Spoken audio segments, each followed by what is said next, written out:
जागतिक स्तरावर असलेल्या भारतीय जनता पार्टी या एकमेव पक्षाने आगामी विधानसभा निवडणुकीच्या तोंडावर मतदारापर्यंत पोहोचण्याकरिता घर चलो अभियान राबवणार आहे, अशी माहिती सर्किट हाऊसमध्ये आयोजित पत्रकार परिषदेत डॉक्टर अनिल बोंडे यांनी दिली।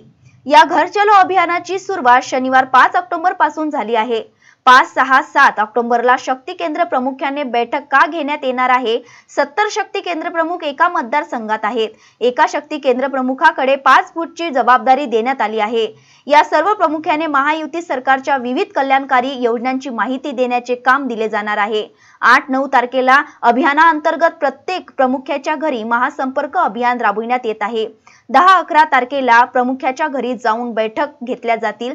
महायुती सरकारने केलेल्या कार्याची माहिती सर्वसामान्य जनतेपर्यंत पोहोचले की नाही, त्या योजनांचा फायदा घेण्याकरिता त्यांना काही अडचणी येतात का, त्याची शहानिशा करण्यात येणार आहे।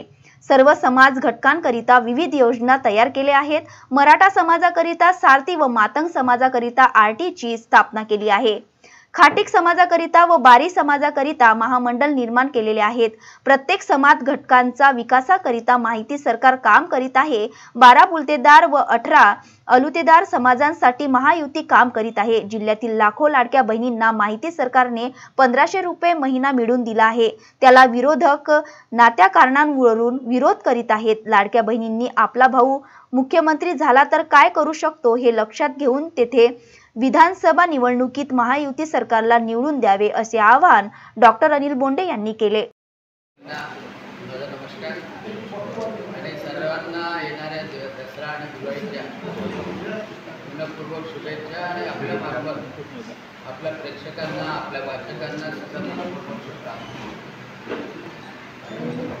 पत्रकार परिषद घेण्याचं कारण असं की आता काही दिवसात निश्चितपणे विधानसभेच्या निवडणुका होणार आहेत आणि भारतीय जनता पक्ष अमरावती जिल्हा आणि संपूर्ण संघटना मोठ्या ताकदीनं अमरावतीमधल्या विधानसभेच्या तयारीकरता उतरलेली आणि ही निवडणूक अमरावती जिल्ह्यामधल्या ग्रामीणमधल्या सर्व मतदारसंघामध्ये जिंकायची या निर्धारानं सर्व कार्यकर्ते कामाला लागले आणि त्या बाबतीतच थोडं विवरण करण्याकरता आजची पत्रकार परिषद घेतलेली आहे। कारण निवडणूक जेव्हा तोंडावर आहे त्यावेळेला महाराष्ट्राच्या महायुती सरकारने अतिशय चांगले निर्णय लोकांच्यासाठी घेतलेले आणि आज सगळीकडे याचा बोलबाला आहे आणि सगळ्या लाडक्या बहिणींना या गोष्टीचं कौतुक आहे की एक भाऊ मुख्यमंत्री आणि उपमुख्यमंत्री पदावर असले तर लाडक्या बहिणींसाठी काय करू शकतात महाराष्ट्राच्या महायुती सरकारने दाखवून दिले।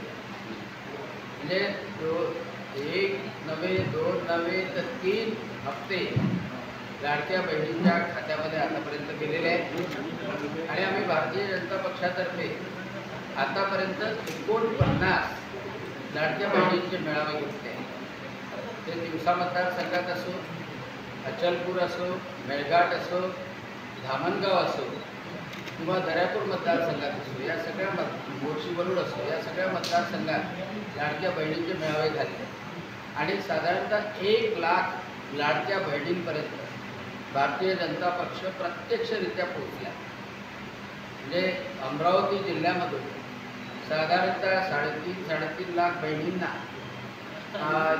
या लाडक्या बहिणींचं मानधन हे प्राप्त होते आणि त्या निमित्तानं जेव्हा मेळाव्यामध्ये आम्ही जातो त्यावेळेला त्यांच्या चेहऱ्यावर असलेली प्रसन्नता आणि त्यांच्यामध्ये निर्माण झालेला आत्मविश्वास या दोन्ही गोष्टी पुढच्या महाराष्ट्राच्या प्रगतीचं आणि पुढच्या महाराष्ट्रामध्ये महिलांचा जो सहभाग राहणार आहे विकासामध्ये तो दर्शवतो आणि म्हणून लाडक्या बहिणींचे मेळावे अतिशय यशस्वीपणे भारतीय जनता पक्षाने अमरावती ग्रामीण जिल्ह्यामध्ये घेतले।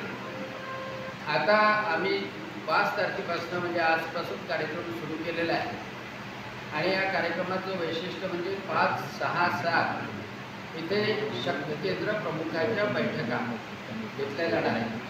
साधारणतः एकेका विधानसभा मतदारसंघामध्ये 60 ते 70 शक्ती केंद्र प्रमुख असतात आणि शक्ती केंद्र प्रमुखाच्या अंडर 3 पासून 5 बूथ असतात.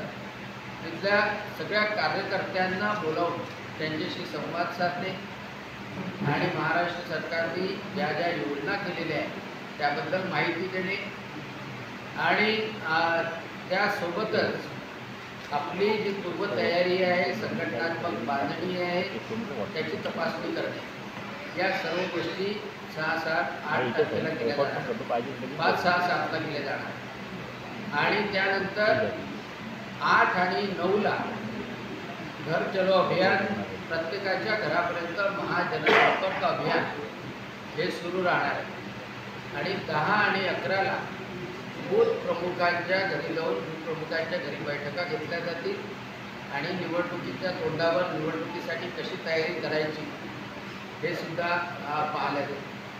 सामाजिकदृष्ट्याही पाहिलं तर या महायुती सरकारने अतिशय सुंदररित्या प्रत्येक समाजाला न्याय देण्याचा प्रयत्न केलेला आहे.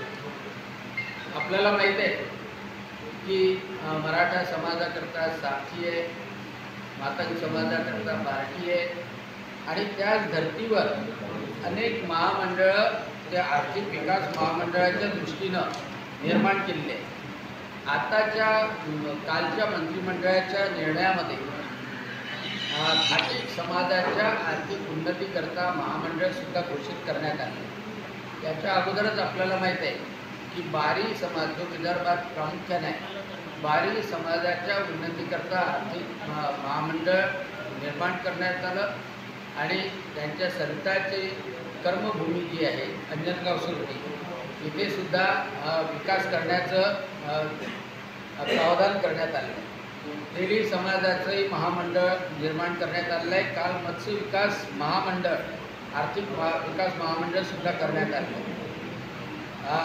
संत काशीबा गुरव आर्थिक महामंडळ हे सुद्धा निर्माण करण्यात आलं आहे. लोणारी समाजासाठी सुद्धा महामंडळ निर्माण करण्यात आलं. या माध्यमातून प्रत्येक समाजाच्या युवकांना रोजगार मिळावा, त्यांची आर्थिक उन्नती व्हावी आणि त्या समाजामधले जे कौशल्य असतील त्या कौशल्याला सुद्धा पाठपुरावा त्याचा केला गेला पाहिजे आणि त्याला उन्नत केला गेला पाहिजे हा उद्देश अर्चना रक्षे, विदर्भ न्यूज, अमरावती.